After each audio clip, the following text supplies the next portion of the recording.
Welcome guys to a new video.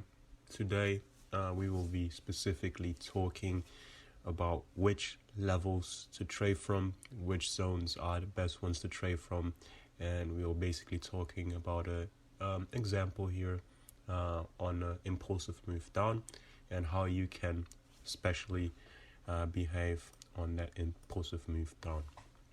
Alright, so the best zones, the best levels to trade from, specifically, let's say supply and demand zones, are levels that are created from a new, fresh, impulsive move.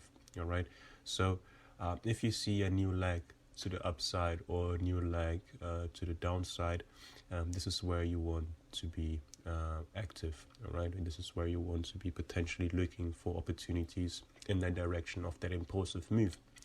Of course, a lot of times it can give fake moves, can give fake entry signals, etc., etc. But if you just keep with that, this simple rule, looking for fresh, new, impulsive moves to the upside or to the downside, then basically you won't be caught up in bad trades that often, and you will learn to basically identify these things and basically position yourself correctly. All right, so there can be two potential ways, okay, of how you can take advantage of a fresh, new, impulsive move.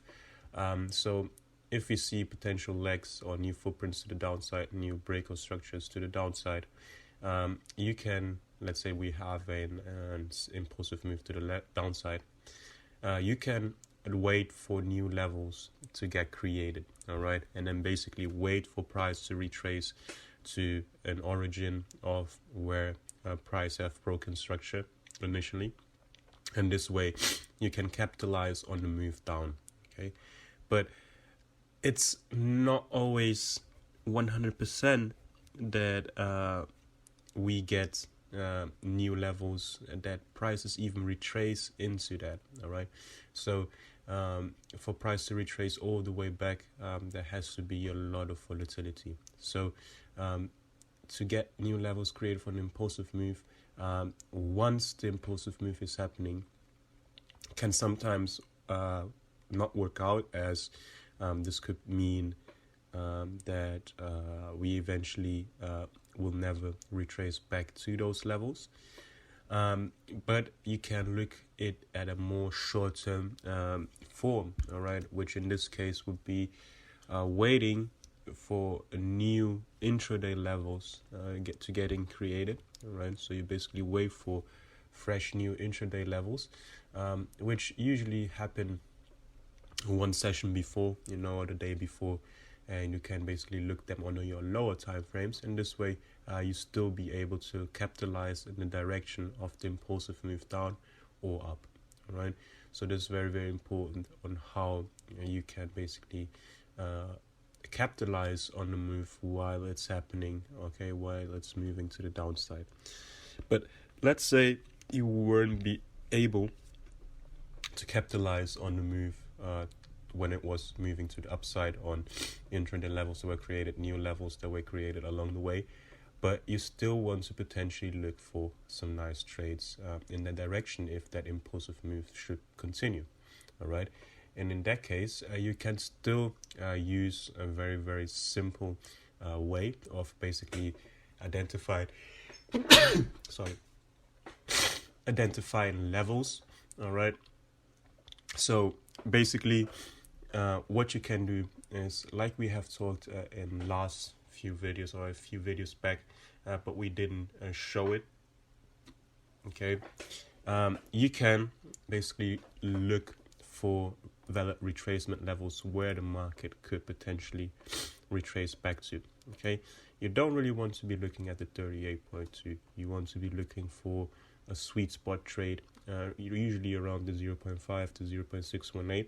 This is where we usually look for potential retracements. All right, and then you draw your level there. All right, so if the level, a supply or demand level, is aligning with this retracement level, then you can basically draw that zone and look for potential trades there. Okay. Before that, of course, you can trade it into that zone. Okay. But once price hits that zone, you want to trade a potential continuation in the direction of the new impulsive move. Okay, so this would be a textbook trade that could form, and that could be very, very easily be catchable for new traders. All right, there's not much conflict going in your head when you're trying to get these trades, and basically this could be a very good opportunity. But sometimes prices retrace even a bit deeper, okay, and you can see price basically retracing all the way to these points right here, where you can basically also take advantage of potential trades. So instead of looking for many minor areas after price has already created a very strong leg to the downside, you can really look for the major levels where price has broken market structure to the downside clearly, and where it could be a healthy retracement for price to continue its trend to the original direction of the impulsive move. So in this case, you're betting that price could continue in that same impulsive move down.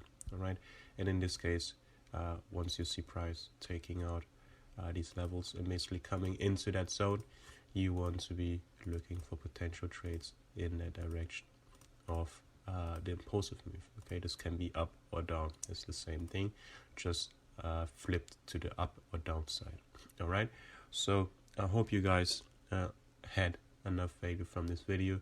I hope you guys understand this, and if you should need anything, if you have any questions, just let us know in the comments. Leave a like, subscribe, and we see you guys in the next video.